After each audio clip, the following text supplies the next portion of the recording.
Hi students, Professor Nugent here. Up until this point, we have been discussing how to test a null hypothesis which has multiple restrictions on the coefficients in a regression.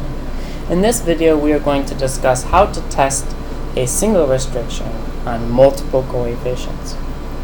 Let's look at this example regression where we have yi equal to beta naught plus beta 1 times x1i plus beta 2 times x2i plus ui for I equals 1 through n. Call that equation 1. And let's consider the null and alternative hypothesis, where the null is that beta 1 equals beta 2 versus the alternative that beta 1 is not equal to beta 2. So this null hypothesis suggests under the null the effects of x1 and x2 on y are equal. And the alternative, the effects of x1 and x2 on y are unequal. Alright, so this null imposes a single restriction. That is, q is equal to 1 on multiple coefficients, on beta 1 and on beta 2. It is not a joint hypothesis with multiple restrictions. That is, compare with beta 1 equal to 0 and beta 2 equal to 0. In this case, we are imposing a single restriction that beta 1 is equal to beta 2. We could test whether many coefficients are equal to each other. There's no reason that we can only test that two coefficients are equal to each other. And why would we want to do this? This would typically be informed by theory. If we were looking at the effects of different interest rates on credit, we may want to test whether the effects of two different kinds of interest rates on credit are the same. Here are two different methods for testing single restrictions on multiple coefficients. The first is to rearrange or transform the regression. Rearrange the regressors so that the restriction becomes a restriction on a single coefficient in an equivalent regression, and that restriction can be tested using a t-statistic. 2, you can perform the test directly. So Stata allows you to test restrictions using multiple coefficients directly, and we will discuss that in this video. Let's look first at method 1. Rearrange or transform the regression. We have rewritten equation 1 here, and our null hypothesis that the coefficients beta 1 and beta 2 are equal. That is, we have in the null hypothesis that the effects of x1 and x2 on y are equal versus the effects of x1 and x2 on y are unequal. What we can do is add and subtract beta 2 x1i and redistribute so that we have beta 1 minus beta 2 times x1i plus beta 2 times x1i plus x2i in parentheses. Now define a variable gamma 1, which is equal to beta 1 minus beta 2. And that's a coefficient. We define this coefficient, gamma 1, which is equal to beta 1 minus beta 2. And you will need to generate in Stata this variable wi, which is equal to x1 plus x2. You will not need to generate a new coefficient. This will be estimated automatically. And so you run this alternative transformed regression.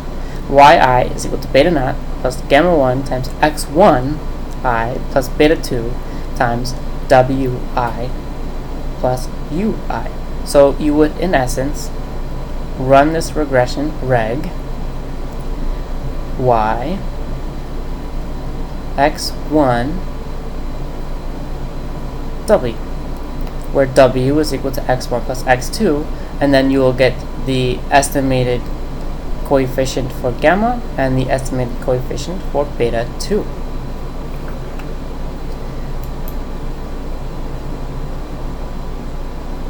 So we have our original equation written down here in A, and we're testing the null hypothesis that the effects are equal versus the alternative that they are not. We have our transformed regression. Yi is equal to beta naught plus gamma 1 times x1i plus beta 2 times wi plus ui, where gamma 1 is equal to beta 1 minus beta 2, and wi is equal to x1i plus x2i. So our new transformed null hypothesis is that gamma 1 is equal to 0 versus gamma 1 not equal to 0. If gamma 1 is equal to 0, gamma 1 equals to 0, then beta 1 minus beta 2 is equal to 0, and beta 1 is equal to beta 2, as we have assumed in the null hypothesis up here. So we can test the statistical significance of gamma 1. These two regressions in A and B will have the same R squared, the same predicted values for y, and the same residuals. The testing problem is just a simple one. As I said, we're going to test the statistical significance of gamma 1. If gamma 1 is statistically significant, then we can reject the null hypothesis here, which rejects the null hypothesis here. If we fail to reject the null hypothesis here, that is, if gamma 1 is not statistically significant from 0, then we fail to reject the null hypothesis here. So that is the first method. Let's look at the second method, which is to test this null hypothesis directly. We have our equation 1, the null hypothesis that the effects of x1 and x2 on y are equal versus the alternative that the effects of x1 and x2 on y are unequal. Let's look at a concrete example.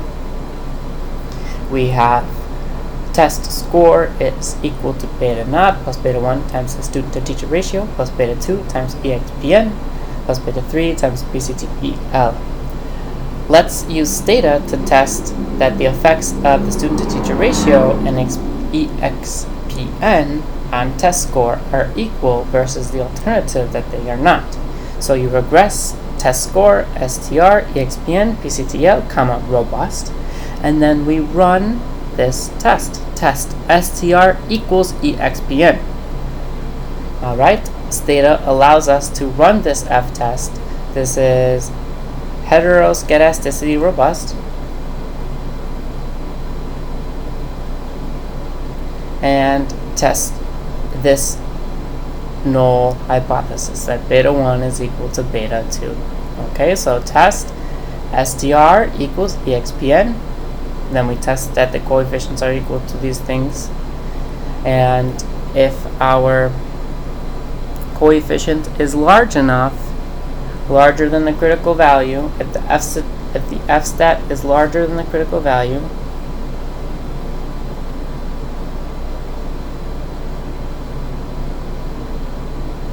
or if the p-value is less than your level of significance, which may be equal to 0.05, then we reject the null. And this sums up our discussion of testing single restrictions on multiple coefficients.